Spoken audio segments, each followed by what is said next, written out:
მოგესალმებით, მე მარიამ ჭყიკვაძე ვარ, ეს კი ჩოხატაურის FM რადიო, მისი ხმა. დღეს სტუმარია ჩოხატაურის მუნიციპალიტეტში არსებული ფსიქო-სოციალური რეაბილიტაციის ცენტრის ერთ-ერთი დამფუძნებელი სოფო ლომჯარია. სოფო, მოგესალმებით. ძალიან დიდი მადლობა. მოგესალმებით. რომ დაგვითმეთით და გვეწიოთ სტუდიაში. მადლობთ თქვენი მოწვევისთვის და ამ შესაძლებლობისთვის, რომ გამოთქვათ ჩვენი აზრი. მადლობა თქვენ კიდევ ერთხელ. სოფო, მოდით პირველ რიგში მოგვიყევით ცენტრის დაარსების შესახებ. მეთამაშე ქვია, ხომ დამავიწყდა ხსენება, არჩეულებრივი სახელი აქვს და მომიყევით როგორ დაფუძნდა, რა უცხოდა ამ ყველაფერს წინასწარ რაიმე საჭიროებების კვლევა თქვა და ასე შემდეგ. კი, რა თქმა უნდა, ჯერ თავდაპირველად დავიწყებ იქიდან, საიდან და როგორ მოვედი აქამდე, რომ ეს დამეფუძნებინა. მოკლედ მე შვილი მყავს აუტიზმის სპექტრით და 4 წელია ჩართული ვარ ამ ამბებში და რეაბილიტაციებში, ასე შემდეგ, თბილისში. აქედან გამომდინარე, ძალიან ღრმად ჩავერთე ჩემი შვილის ამბებში და შესაბამისად შევისწავლე, დავამთავრე, მოქცევითი თერაპიები, ყველაფერი გავიარე იმისთვის, რომ ჩემი შვილისთვის მეტი ეს დახმარება იმეცა მოკლედ. და საბოლოო ჯამში აღვიქვი, რომ ჩემი შვილისთვის ყველაზე საუკეთესო იქნებოდა ის, რომ ბუნებასთან ჰქონოდა შეხება და ზოგადად ამ ბავშვებისთვის არა მარტო ყველა ბავშვისთვის საჭიროა. ამიტომ გადმოვედი და გადმოვცხოვრდი ჩოხატაურში, რომელიც პირველივე დღიდან შემოყვარდა, 5 წლის წინ ჩამოვედი პირველად 6 წლის წინ და როგორც კი ჩამოვედი, ეგრევე შემოყვარდა, არ ვიცი რატომ, მაგრამ ყოველ შემთხვევაში ბევრი ფაქტორია მაგისი ალბათ. გავაკეთეთ სახლი, ასე შემდეგ, გადმოვედით საცხოვრებლად და გავიცანი ჩემი თანადამფუძნებელი თამარ მაღალაძე, რომელიც ჩემი შვილის დასაწყისში ჩემი შვილის თერაპევტი და ამ საუბრებში და ამ ყველაფერში ასევე თამარისაც ძმა ყავს შეშემოპირი და აქედან დაიწყო მამაც ყველაფერი და რაღაცნაირად დავკავშირდით ერთმანეთთან, გადავწყვიტეთ, რომ გაგვეხსნა ჩოხატაურის მუნიციპალიტეტში ცენტრი, რომ ამ ბავშვებისთვის შესაძლებლობა მიგვეცა ჩვენს განვითარებისთვის და ყველაფერი ეს, რასაც შვება რეაბილიტაციის ცენტრი. და ამავდროულად გავიცანით ორგანიზაცია ქალებისთვის დამფუძნებლები. მივედით მერიაშიც, გავიკეთოთ ყველაფერი და ამათი დახმარებით შევძელით ეს ყველაფერი და დღემდე მოვედით. მადლობა სოფო, საინტერესოა რა არის თქვენი ცენტრის მთავარი ღირებულებები და კონცეფცია, იმიტომ რომ სახელი ვახსენე და მეთამაშე ქვია, ისეთი სახელი აქვს, ვფიქრობ, რომ ღირებულებებიც ალბათ და კონცეფციის შესაბამისია, ხო?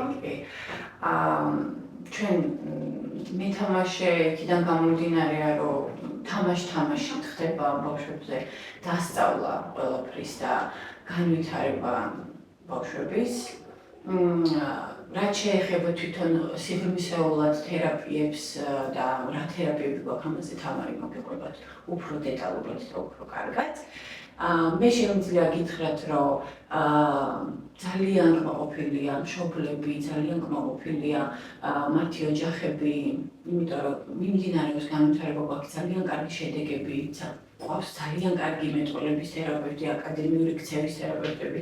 თუმცა ძალიან დიდ სირთულეს გადავაწყდით იმას, რომ ჩოხატაურის მუნიციპალიტეტში არ არის სპეციალისტები.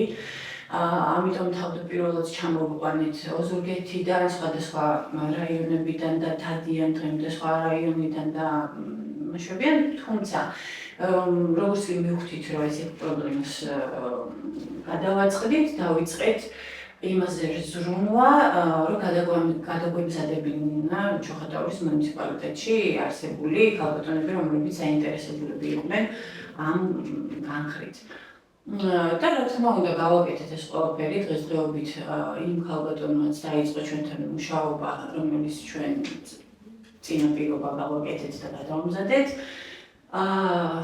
იმიტომ რომ ჩვენი მიზანია ჩვენ რა თქმა უნდა მადლობლები ვართ და ძალიან მაყოფილები ვართ ოზურგეთის გოგოების, რომელიც ჩვენთან ჩამოდიან, მაგრამ ნახეთ, ჩვენი ერთ-ერთი მიზანი კიდე იყო, რომ დაგვისაქმებინა ჩოხატაურის მუნიციპალიტეტში არსებული მოსახლეობა და არ ყოფილიყო ეს საჭირო, რომ სხვა რაიონებიდან ელოთ, იმიტომ რომ სხვა რაიონებში არის რეაბილიტაციის ცენტრები, რომელიც ასაქმებს თავის მოსახლეობას. და მიზნისკენ მივდივართ და ნელ-ნელა აუცილებლად მივახცევთ ამ ყველაფერს. ძალიან მნიშვნელოვანი მიზანია ნამდვილად. Რომ გავნიშნო, ესე იგი თქვენ ხო ადმინისტრაციულ საკითხებში ხართ ჩართული და თამარი უბრალოდ თერაპიის კუთხით, ხო? მშობლებისთვის რას აკეთებს თქვენი ცენტრი? მშობლებისთვის ნახეთ, მოხდა ესეთი საორგანიზაციო ქალებისთვის, ჩვენთან დაკავშირებით გააკეთა ესეთი შეხვედრები, ასე ვთქვათ, ჩამოიყვანეს თბილისიდან ფსიქოლოგი ნინო კერესელიძე საოცარი, რომელმაც ძალიან დიდი შედეგები დადო მშობლებთან და ჩემთანაც, იმიტომ რომ მეც ჩავერთე ამ ყველაფერში, იმიტომ რომ მეც მშობელი ვარ და მეც მჭირდება დახმარება. და ანუ ამ ფსიქოლოგიურ შეხვედრებმა ძალიან დიდი წინსვლა მოგვცა იმ კუთხით, რომ დაგვანახა ჩვენი თავი კიდე სხვანაირად. მე პირადად შემიძლია ჩემი გამოცდილება ვიზიაროთ, რომ მე დამანახა კიდე სხვა რაკურსით. ის მომენტი, რომ მე ვიყავი სრულიად გადართული ბავშვზე და ეხლაც ეგრე ვარ, მაგრამ ნახეთ, ზრუნველობა, ზედმეტი ზრუნველობა ბავშვისთვის არის შენი თავის უკან დახევა. რაც ის არ მოქმედებს დადებითად თურმე შენ შვილზე. მიუხედავად იმისა, რომ ყველაფერს დებ და მზრუნველობას დებ, ანუ ბავშვი აღიქვავს იმას, რომ შენი თავისთვის არ ხარ მარტო მისთვის და იქ კიდე იბადება მე სხვა პრობლემები. ზუსტად ეს დამანახა, რომ რაღაც დაბალანსებული მზრუნველობა არის ყველაზე საუკეთესო შენი შვილისთვისაც და შენი თავისთვისაც. და ეს დავაბალანსე და მივხედე ჩემ თავს, ჩემი შვილი ბედნიერია, იმიტომ რომ მე მხედავს ბედნიერს და მე მხედავს გაღიმებულ სულ და ეს ყველაფერი დადებითად მოქმედებს მასზე და ცდილობს, რომ დამემსგავსოს მე. და ეს მზრუნველობა უკვე გახდა რაღაცა საერთო. ერთმანეთზე ვზრუნავთ და არ ვზრუნავ მარტო მე ჩემ შვილზე. ძალიან მნიშვნელოვანი რაღაც თქვით და არა მხოლოდ ამ შემთხვევაში შეშემო ბავშვების მშობლებისთვის, ეს მნიშვნელოვანია, მაგრამ ყველასთვის კი და მეც საქართველოში დაკურებული ვარ ქართული მშობლები როგორ უძღვნიან თავს თიანად ოჯახს და ხშირად მეორე ხარისხოვანია თვითონ მათი ბედნიერება და მათი კარგად ყოფნა და მზრუნველობა საკუთარ თავზე და ნამდვილად მეც ხშირად ვიმეორებ ხოლმე რომ პირველ რიგში იზრუნოთ საკუთარ თავზე, იმიტომ რომ თქვენ თუ კარგად იქნებით, თქვენ შვილებიც იქნებიან კარგად და ნამდვილად რომ ამას ხაზი გავუსვით. მოდით ახლა ვისაუბროთ იმაზე, ნინო კერესელიძემ და თქვენ როგორ განვითარდით, იმიტომ რომ სანამ შევხვდებოდით, ალბათ კიდევ ძალიან დიდი ეტაპები გაიარეთ, რომ შეგესწავლათ აუტიზმის სინდრომის შესახებ და ასე შემდეგ და როგორი იყო ეს პროცესი? დიდი სიტყვით თავდაპირველად რომ გავიგე, რომ ჩემ შვილს რაღაცა ტიპის პრობლემა იყო, რომ ვერ ავუქავდი რა პრობლემა იყო, ანუ ჩემთვის ძალიან უცხო იყო და არასდროს მქონია შეხება ესეთი ტიპის რაღაცეებთან და რა თქმა უნდა ძალიან დიდ შოკს გადის მშობელი მომენტში, ანუ მიდის ბრალეულობები თავის თავზე, მსხვერპლზე, ოჯახის წევრებზე და მოკლედ ასე შემდეგ. ანუ ძალიან დიდი ის არის სტრესი და მაგრამ იმიტომ რომ ეგრევე მობილიზება გავუკეთე ჩემ თავს, რამოდენიმე დღე დამჭირდა, რა თქმა უნდა, შოკიდან გამოსულიყავი, მაგრამ მივხვდი იმას, რომ მე თუ ჩემ თავს არ გავუკეთებდი მობილიზებას და არ ავიყვანდი ხელში, ასე ვთქვათ, რომ დავხმარებოდი ჩემ შვილს, იმიტომ რომ სხვანაირად სხვა ვერავინ ვერ დაეხმარებოდა თუ არა დედა და მე თან მარტო ხელა დედა ვარ და ამიტომ ყველაფერი ჩემზე იყო გადმოწყვეტილი. ამიტომ დავიწყე იმაზე ქეკვა, ვინ, როგორც, ჯერ საერთოდ რა არის ეს აუტიზმი, მე როგორ უნდა მოვექცე მე ჩემ შვილს, როგორ უნდა მე რა უნდა გავაკეთო ჩემი შვილისთვის, იმის გარდა რომ თერაპიებზე უნდა ვატარო და იმის გარდა რომ ეს ყველაფერი უნდა გავაკეთო, რა თქმა უნდა. რომ დავიწყებ, დასწრებები დავიწყე თერაპიებზე კი არ არის რეკომენდირებული რომ დაესწრო, მაგრამ მასწრებდნენ ხოლმე იმისთვის რომ მე აღვქვა, რომ მე რა გავაგრძელო მე სახლში, გამოდიოდნენ თერაპევტები მელაპარაკებოდნენ, მიხსნიდნენ რა ვქნა სახლში, როგორ გავაგრძელო მასთან ურთიერთობა და ასე შემდეგ. და ამ ყველაფერმა ეტაპობრივად მიმახვედრა იმას, რომ ცოტა კიდევ უფრო სიღრმისეულად უნდა შემესწავლა ეს ყველაფერი, რომ რაღაცა თუ ეხმარები, დავხმარებოდი, მაგრამ ისე როგორც საჭირო იყო და ზუსტად და რაღაცა შესწავლილად და არა ჩემი მოსაზრებებით და უბრალოდ გაგონილი რაღაცა რეკომენდაციებით და ასეც მოხდა. შევისწავლე, ჩავერთე სიღრმისეულად, ამასობაში 4 წლის განმავლობაში გიყვებით ამ ყველაფერს და 4 წლის განმავლობაში გავერკვია თბილისში თერაპევტები უკვე ისე ვიყავი, რომ მივდიოდი ხვდებოდი, კაია, არ არის კაი, ნაკლებად ის არის გამოცდილი, არ არის გამოცდილი და ასე შემდეგ.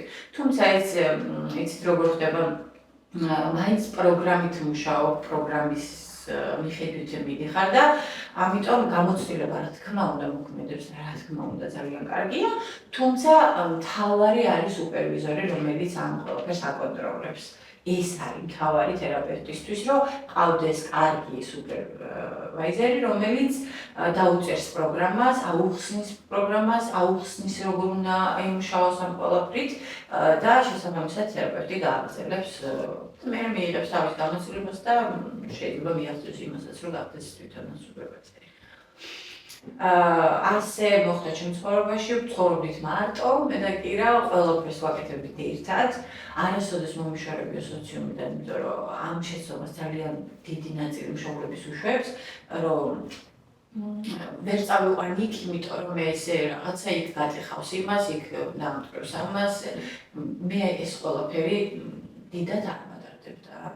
ვიყავი მზად იმისთვისაც, რომ ავანაზღაურო ეს ყველაფერი, რასაც ჩემი შვილი ჩაიდენს, მაგრამ სოციუმს ვერ მოვაშორებდი და ვერ დავტოვებდი რაღაც რაღაც კომუნიკაციების და ყველაფრის ახსნის გარეშე ჩემს შვილს, იმიტომ რომ შეიძლება რაღაცა გაეფუჭებინა. ამიტომ ეს გავაგრძელე და დღემდე ყველა მშობელს ვურჩევ, რომ არასდროს მოაშოროთ სოციუმს, იმიტომ რომ ძალიან მნიშვნელოვანია ამ ბავშვებისთვის, რომ ყველაფერს ჩვეულებრივად აკეთებდნენ როგორც სხვა ბავშვები და ჩვეულებრივად მიყვებოდნენ ცხოვრებას, იმიტომ რომ საბოლოო ჯამში მაინც აღიქვავენ და ყველაფერს ხვდებიან, ბავშვები უბრალოდ არ უნდათ რაღაცების გაკეთება და ამიტომ მე მივხვდი იმას, რომ თბილისის ბინაში გამოკეტილი ძალიან რთულია მისთვის ის ბარათებზე ნასწავლი და წიგნებში დანახული ცხოველები და ხეები, ანუ შეიძლება ხე იყოს თბილისში, მაგრამ ხო ხვდებით რაღაცა ის ყველაფერი დანახული ესე გადავწყვიტე რომ ვანახო რეალობაში და პირველად რომ დაინახა ძროხა ხო და ის იყო და სასაცილო მომენტი იყო, იმიტომ რომ ჯერ ხმის გამოცემა დაიწყო ესე შობა ძროხა და ზოგადად ძროხა რამხელა ყოფილა, როგორია და ასე შემდეგ და დღემდე ძალიან ხარისობს იქ ცხოველებს დაინახავს, იქ ვირს დაინახავს, იქ რაღაცა ძროხას ძაღლები ყავს სახლში, კატები რაღაცა და ამ ყველაფრით ცხოვრობს ჩემი შვილი, ზრუნველობას, სწავლობს მიწასთან შეხებას, როგორ დარგოს, როგორ გადარგოს, როგორ მოუაროს ხეს, რა არის ამოდის ხეზე ხილი და ასე შემდეგ და ძალიან დაეხმარა აი ესეთ გარემოში ყოფნა კირას ჩემს შვილს. და ურჩევ როგორც ყველას, ვისაც შესაძლებლობა აქვს, რომ ესე მოიქცნენ. კიდევ რაიმე სხვა სტრატეგიასაც ხომ არ გავიხადეთ და ხომ რჩევდით მშობლებს ბევრი თქვით უკვე, მაგრამ კიდევ ხო არ არის რაიმე. ხო, ძირითადი ალბათ ეხლა რაც შემიძლია ვთქვა, ეს არის რომ სოციუმს მოაშორებთ და ცოტა მეტი შეხება გარემოსთან და მეტი სივრცე მიეცით ბავშვებს, იმიტომ რომ ისედაც თავიანთ სამყაროში იმყოფებიან და ის რაღაცა გამოკეტილობა ერთ ოთახში და ერთი და იგივეს რაღაცის კეთება ძალიან არ მოქმედებს დადებითად ეგრე, როგორც იმოქმედებს სივრცე და გარემო. ბუნება ყველაფერი მათთვის. თვითონ სოციუმიდან დამოკიდებულება მოდიოდა ხო? ძალიან ბევრი ყოფილა ბუნების მსხვერპლი. ძალიან ბევრჯერ მიტირია, იმიტომ რომ რაღაცა ვერ აღიქვეს ესე, მითხრეს უხეშად ესე ჩემ შულს თუნდაც რაღაცა უხეშად. თუმცა თავიდან უფრო ისე არ მქონდა ამ ყველაფერს, მაგრამ დროთა განმავლობაში მივხვდი, რომ უბრალოდ არიან ადამიანები, რომლებსაც არ ესმით, ვერ ხვდებიან, არ აქვს შეხება და ვერ გავბრაზდები და არ უნდა მიწყინოს ესე ძალიან როგორც მწყინდა. და უბრალოდ უთნობ ხოლმე იმას დროს, რომ აუხსნა, რომ ესე არ არის და ცოტა სხვანაირად უნდა შეხედან ამ ყველაფერს იმ მომენტშიც კი, როცა ბულინგის მსხვერპლი ვარ. ძალიან დიდი მოწმეება ალბათ მეფისთვის საჭირო. კი, ძალიან. მაგრამ ალბათ შენი შულისთვის და ყველაფერთვის რაღაცებს ანერხები. სადაც ძალიან დიდი მადლობა ასეთი კულტურის საუბრისთვის. მოდით ინტერვიუს ბოლოს კიდევ ერთხელ მეთამაშეს დავუბრუნდეთ. გითხარით რამდენი ბავშვი არის თქვენთან და ასევე უფასო ახლა სწავლა როგორც ის.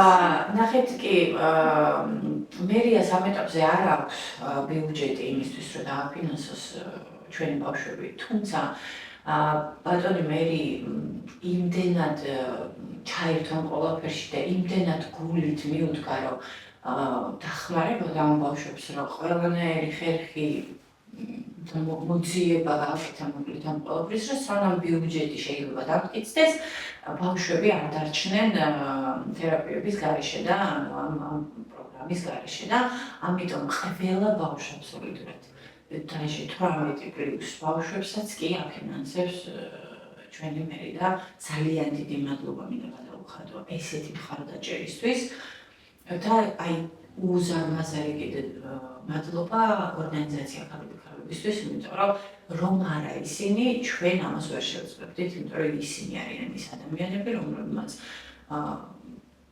თავდაპირველად ყველა ჩვენი პირველი ნაბიჯები, ანუ თავიან ისე ახლოს მიიტანეს გულთან და ისე გააკეთეს ყველაფერი, რომ ჩვენ დღესდღეობით თუ რამეს ვაკეთებთ, დამიჯერეთ, რომ მათი დამსახურება დახმარების კუთხით.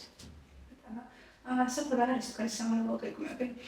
სამომავლო გეგმები არის ის, რომ ჩვენ გვაქვს ახლა აუტიზმის პროგრამა, მაგრამ აუცილებლად გვინდა დავამატებთ აბილიტაცია რეაბილიტაციის პროგრამას, რომელიც ჯანდაცვის დაფინანსება და ჯანდაცვა უზრუნველყოფს ამ ყველაფერს, აუტიზმი არის მერიის დაფინანსება, ის არის ჯანდაცვის დაფინანსება. მეტი შესაძლებლობა მიეცეთ ბავშვებს, იმიტომ რომ აბილიტაცია რეაბილიტაციის პროგრამა არ არის ჩოხატაურში და რა თქმა უნდა ვერ გამოიყენებენ აქ და ამიტომ უწევთ, რომ სხვა რაიონებში იარონ ამის გულისთვის და არ გვინდა ესეთი შეფერხება ქონდეთ მშობლებს და გვინდა ყველაფერი თავიანთ რაიონში ქონდეთ შეძლონ, რომ ეს ყველაფერი ცოტა უფრო გაუმარტივოთ ეს საქმე. და აი მიზანი მოკლედ იმისთვის ვგავაკეთოთ ეს ყველაფერი. თან მომლოდინერი გვაქვს უკვე და ძალიან ბევრი ბავშვია და ვეღარ ვაჭებთ, ანუ ადგილები არ არის თერაპევტებთან და ამიტომ მომლოდინეთ რიგია და გვჭირდება იმისთვის, რომ დავიმატოთ ფართი, განვითარდეთ, რომ შესაძლებლობა მივცეთ დანარჩენ რომლებიც მომლოდინეთ რიგშია, რომ შეძლონ თერაპიების მიღება და ყველაფრის მიღება. ნუ კიდე არის პროგრამა, რომელიც შინმოვლის პროგრამა, ჯანდაცვის პროგრამა, ასევე და ვაპირებთ აუცილებლად შემოტანას, რომელიც არის პირდაპირ დამსახურება თავარ მალაციძის, იმიტომ რომ ის არის ის ადამიანი, რომელზეც ამ პროგრამაზე მუშაობდა წლების განმავლობაში და იცის ეს ყველაფერი და თვითონ თავისი ხელით დაწერა მისი პროექტი და გადაგზავნილია ჯანდაცვაში და პასუხს აუცილებლად მივიღებთ და ველოდებით უკვე განხილვაშია, რა თქმა უნდა.